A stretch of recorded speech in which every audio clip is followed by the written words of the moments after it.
Vamos a presentar dos videos de las tareas que fueron presentadas por los estudiantes del primer módulo sobre innovación.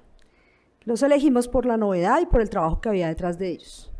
Mientras va arrancando la cátedra, vamos a verlos porque son interesantes. La creatividad de los estudiantes aquí puesta en escena.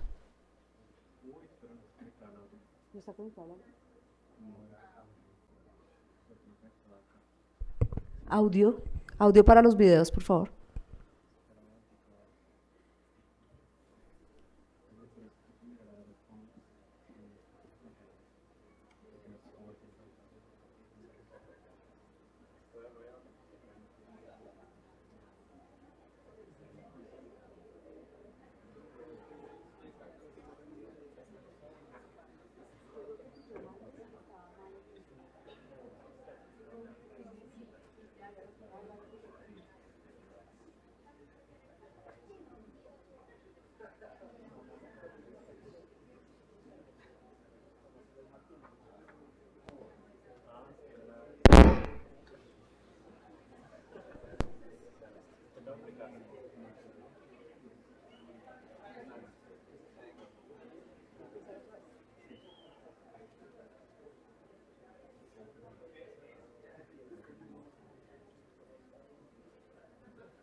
Bueno, entonces hay un problema con el audio.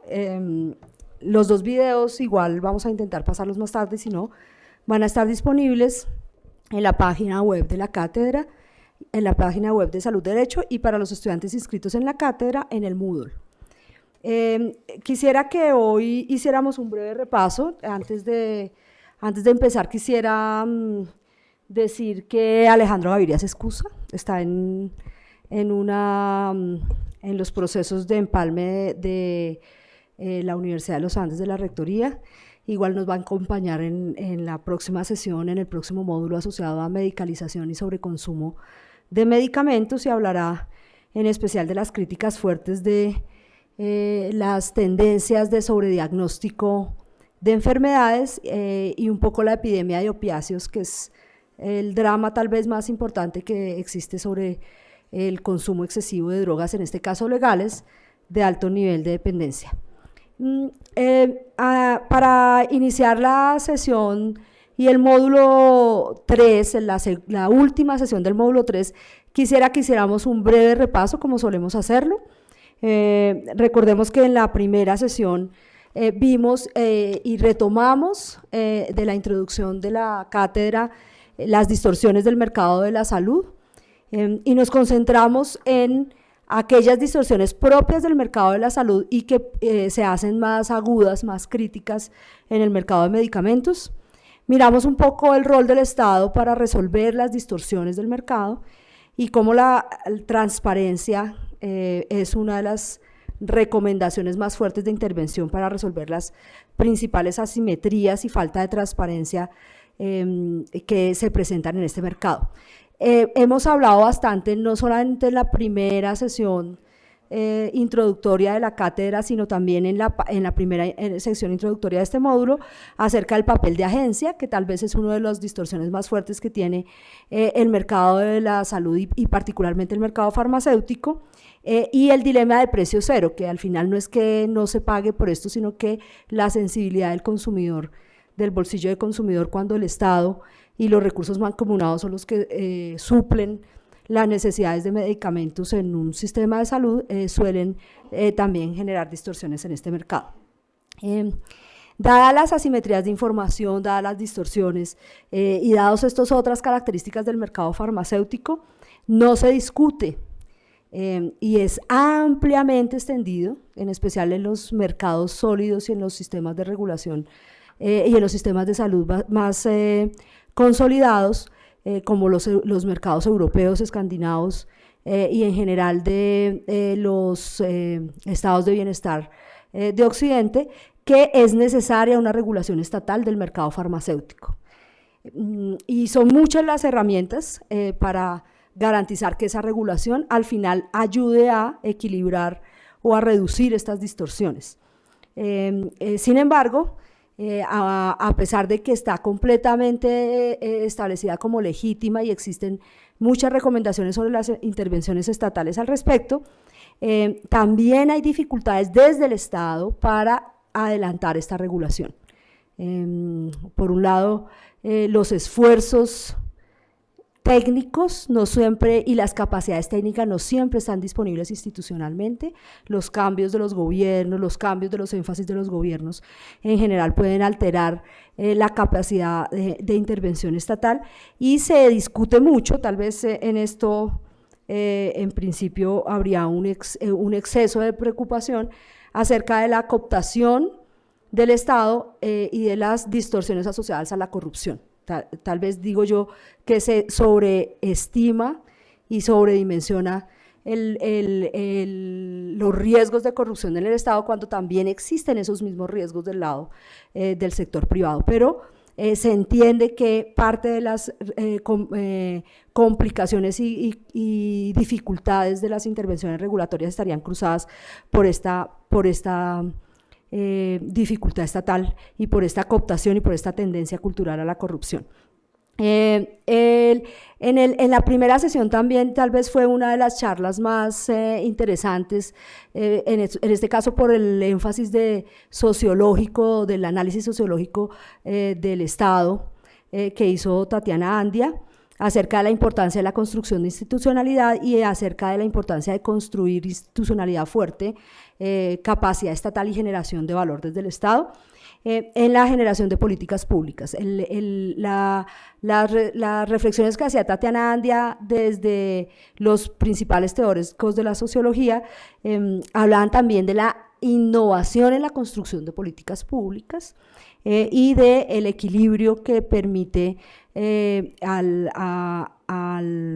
mercado, a estas distorsiones de las cuales estamos hablando, el hecho de que se cuente con una institucionalidad fuerte. Se habló un poco de este tema de la teoría de los burócratas visitantes, tal vez esa es una etiqueta y una forma muy hermosa de llamar lo que nosotros buscaríamos como el deseable del ejercicio de la regulación estatal y de la gestión institucional estatal, y es el ejercicio de esa regulación de manera independiente, con unas capacidades técnicas fuertes y con un sentido de protección de lo público, que se hace más fácil cuando existe, digamos, un equipo técnico o un equipo burócrata que está detrás de esto, que tenga más intereses asociados a la academia, al desarrollo de esas capacidades técnicas, y no tenga digamos, una carrera burocrática per se. Esta teoría de los burócratas visitantes pues es interesante como una experiencia particular del equipo técnico que dio origen a la política de medicamentos de Colombia. Estaba bastante también descrita en algunos momentos de regulación política de Brasil, y el interés de presentarla en esta cátedra también es como un elemento, como un esfuerzo de lecciones aprendidas en la regulación y de las posibilidades de fortalecer el Estado y esta protección de un bien público como la regulación de precios y la política de medicamentos.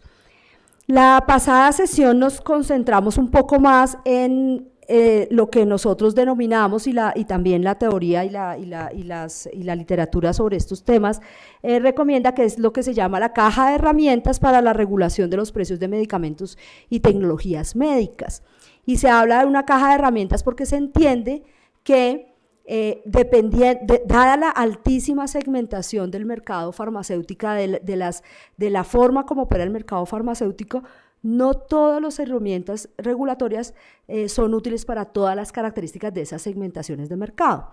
El invitado de Brasil, que contó toda la experiencia regulatoria de Brasil, que tal vez es el país de Latinoamérica que cuenta con todos estos instrumentos regulatorios disponibles y los está usando y los usa de una manera diferenciada dependiendo de las características de esos mercados, incluyen por un lado lo que se denomina los precios internacionales de referencia, ¿se acuerdan? La clase pasada, nosotros los llamamos vitrinear, ver a cómo le venden a los demás para no dejar que nos vendan a precios más altos en Colombia, pero se utiliza como un instrumento regulatorio ampliamente en Europa y en muchos otros países. También se conoce como precios externos de referencia, y son normalmente utilizados para mercados o para medicamentos monopólicos sin poca competencia. Aquellos que están entrando por primera vez al mercado son excelentes para ser regulados a través de los precios internacionales de referencia. Se critica esta herramienta porque la convergencia de precios, tienden muchos países a tener el mismo precio, pudiera ser ineficiente la regulación, pero también Leandro Zafal en la clase pasada nos decía que para estabilizar precios y con un objetivo de estabilización de precios en un mercado pudiera ser una herramienta interesante. O sea, la convergencia de precios per se no es una limitación, sino más bien una forma de monitoreo de estabilización y después de utilizar otro tipo de herramientas si se quieren buscar eficiencias mayores en este mercado. Existen también lo que se denomina los precios nacionales de referencia o los precios internos de referencia. Son techos, normalmente son techos en mercados competidos. Cuando hay muchos genéricos, se observa cómo se comporta el precio en el mercado y se pone un techo que tendría que ser muy eficiente, es decir, de aquellos que tienen los mejores precios competitivos, dada la oferta suficiente, y normalmente se utilizan para pagar el reembolso con recursos públicos desde el Estado en mercados competidos. Esos techos se utilizan en Colombia mucho para los recobros de mercados competidos y también se utilizan para calcular el peso de ciertos medicamentos en lo que llamamos nosotros la unidad de pago por capitación, que es esa prima de cada persona que está afiliada al sistema de seguridad social y que reciben las aseguradoras. Se calcula en el caso de medicamentos a través de estos precios internos de referencia medios para los mercados competidos o sustitutos terapéuticos cuando estos existen. Nosotros también lo llamamos en el lenguaje técnico agrupaciones de sustitutos y aún más técnico desde los economistas, mercados relevantes. Agrupaciones de productos que son sustitutos en su función. Aunque no se describe como una intervención regulatoria, sí es una estrategia de mejoramiento de los precios y de las distorsiones del mercado farmacéutico, lo que se denomina las estrategias y políticas de promoción de la competencia. Los incentivos a la producción y el uso de genéricos, por ejemplo, son la estrategia tal vez más eficiente que se utiliza en la mayoría de los países para garantizar una eficiencia en el gasto tanto de bolsillo como el gasto público.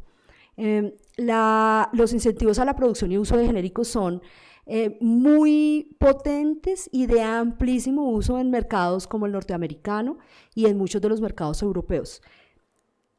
Colombia en América Latina tal vez es el país que tiene una mezcla de competencia y una presencia de competencia fuerte por una historia de consolidación de una industria local fuerte, pero que ha venido cambiando sus comportamientos en lo que se denomina proliferación de marcas que generan otra distorsión que a su vez requiere otras intervenciones que son lo que se conocen por los economistas como la competencia monopolística, la presión de marca, el poder de marca. Y frente a esos comportamientos también pueden operar a veces como una herramienta de regulación eficiente en los techos por agrupaciones. Hay otras medidas un poco más complejas, más difíciles y que las vimos en las primeras clases de esta cátedra y es para aquellos medicamentos que tienen patente, pero que tienen un importante peso de interés público, un interés en salud pública muy alto, existen flexibilidades establecidas en la regulación global y local a esas patentes. Carolina contó algunos de sus casos de licencias obligatorias en las cuales el Estado puede decir, ahí puede haber una licencia obligatoria y tu patente no va a operar y voy a intentar que entre competencia, porque por razones de interés público el Estado puede tomar en cuenta esta flexibilidad. Existen otras flexibilidades a los acuerdos de propiedad intelectual y las patentes, pero no las hemos hablado con detalle. Y así como hay innovación en materia terapéutica, hay innovación en materia regulatoria. Tal vez los dos elementos que están moviendo la frontera en regulación, Leandro en la clase pasada los mencionó en alguna medida, son dos que requieren intervenciones más complejas, requieren una capacidad técnica de intervención más compleja. Una es lo que se denomina precios basados en el aporte terapéutico. De manera deliberada no digo valor terapéutico porque la palabra valor tiene muchísimas formas de interpretación. Es el aporte. ¿Qué me da este medicamento nuevo con respecto a lo que yo tengo para efecto de definir su precio? Cuando esa definición del precio basado en el valor se hace antes de que el medicamento se comercialice, puede ser mucho más eficiente. La regulación y las estrategias regulatorias que acabé de mencionar, casi todas se hacen cuando el medicamento ya está en el mercado, cuando ya ha pasado un tiempo en el que se han generado ineficiencias y gastos ineficientes. Ahora se habla de tratar de poner precio basado en valor antes de la entrada al mercado. Es una estrategia regulatoria de la caja de herramientas más usada para los productos nuevos y para las promesas terapéuticas. Y como las promesas son solo promesas, hay que verificar si esa promesa realmente se cumple a través de unas estrategias de valoración de la evidencia. Y entonces se viene toda esta discusión de todo el módulo 2 de cómo valorar la evidencia, cuál es la fuerza de esa evidencia, qué tanto es realmente ese nuevo medicamento un aporte en términos de resultados en salud o no. Y es parte de lo que tiene que decidir un Estado cuando decide regular con precios basados en valor, y de lo cual vamos a hablar más adelante. Brasil también tiene una regulación de precios basados en valor, y también lo hace antes de entrar en el mercado los productos nuevos, los productos que nunca han estado en el mercado. Es una estrategia que utilizan. Y lo miran estableciendo si eso nuevo es más de lo mismo, vamos a tener más de lo mismo, con lo cual no tengo que remunerar más allá de lo necesario, o realmente representa una transformación en la morbimortalidad de la indicación en la cual se está haciendo la promesa. Esas son las preguntas que se tienen que resolver cuando estamos hablando de eso. Y existe otra manera de regular, no está en esa diapositiva, normalmente se utiliza para medicamentos que se pagan con recursos públicos en enfermedades en las cuales el medicamento tiene un impacto relevante, y cuando tienen precios muy altos, por ejemplo los medicamentos para la hepatitis C, y es la negociación centralizada de precios o la compra centralizada de medicamentos, porque agrega el poder estatal en la capacidad de negociación y utilizando esa economía de escala logra disminuir precios. Es una estrategia regulatoria que se está usando con frecuencia en estos medicamentos que tienen mucha evidencia de aporte terapéutico, de modular y cambiar completamente la historia de una enfermedad, pero que valen mucho y el Estado es el que tiene que pagar. Y ahí se negocia desde el Estado para garantizar una eficiencia y una mejor cobertura de esos medicamentos para los pacientes que lo necesitan. Todo esto es regulación económica, y el módulo 3 es regulación económica. Pero no olvidemos que también hay una cosa que nos mueve detrás, y es el uso adecuado de las tecnologías en salud. Tal vez la mejor estrategia para regular un mercado sería el uso adecuado de esas tecnologías. La mejor regulación es aquella que se concentra en el gasto esencial. Y el gasto esencial corresponde a aquellos medicamentos que transforman el perfil epidemiológico de una población y que responden a las necesidades de la población. Si volviéramos a ese concepto de esencial, tal vez esta sería la estrategia más poderosa de regulación de un mercado. Alejandro Gaviria, muy juicioso, nunca, jamás nadie de los que estamos aquí, con algunas excepciones, podríamos reemplazar a la conferencia de Alejandro. Ya veremos en la próxima sesión cómo nos deleita, pero su interés era hablar un poco de el papel de la transparencia en la información como reguladora per se del mercado. Imaginemos que no tenemos toda esa caja de herramientas, o imaginemos que dentro de la caja de herramientas tenemos que usar instrumentos de transparencia. Y esto significa recordar que hay digamos por lo menos dos elementos fuertes que tienen que ver con la transparencia. Uno es la construcción de precios en un mercado perfecto. Pensar que la transparencia puede regular el mercado es entender que en un mercado perfecto se construyen los precios en función de la oferta y de la demanda. Luego yo debería generar la mayor transparencia posible en este mercado imperfecto, que es el mercado de medicamentos. Y el segundo es el que ya ampliamente Carolina comentó en el caso novelado de la clase pasada, y era acerca de la transparencia en la generación y en la construcción de la propia regulación. El hecho de que yo haga transparente los métodos, el hecho de que todo el mundo conozca cómo se define la regulación, el hecho de que se conozca cuáles son los intereses, presiones y negociaciones que se dan detrás de la negociación, en sí mismo ayuda a regular en el mercado. Pues entonces, en ese sentido, lo que tendríamos que entender es que la disponibilidad de información y la presencia de competencia, la promoción de la competencia serían los instrumentos, digamos, más valiosos en la regulación del mercado. No hay mucha información sobre precios disponible para América Latina, en los países de América Latina. Una publicación reciente que hicimos para un libro que está editado por el Centro Colaborador de la Organización Mundial de la Salud en temas de regulación de medicamentos, que queda en Austria, tiene un capítulo sobre la regulación de precios en América Latina, y en particular sobre la disponibilidad de datos y de información sobre precios de medicamentos en nuestros países. La escribimos varios hispanoparlantes que estamos ahí, y nos dimos cuenta que existen pocos países, 7 países de la región cuentan con bases de datos disponibles para consultar los precios de los medicamentos.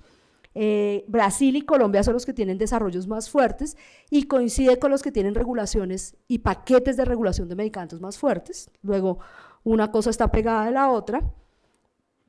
Y muy pocas promueven o procesan información comparada que sea accesible al público y que cualquiera pudiera consultar. Una de esas estrategias es una iniciativa que se llama DIME, Decisiones Informadas sobre Medicamentos de Alto Impacto Financiero, que es un bien público regional que se ha construido en los últimos 8 años con recursos no reembolsables de una convocatoria por méritos que se hizo con el Banco Interamericano de Desarrollo, y que en este momento está en fase de consolidación y de fortalecimiento.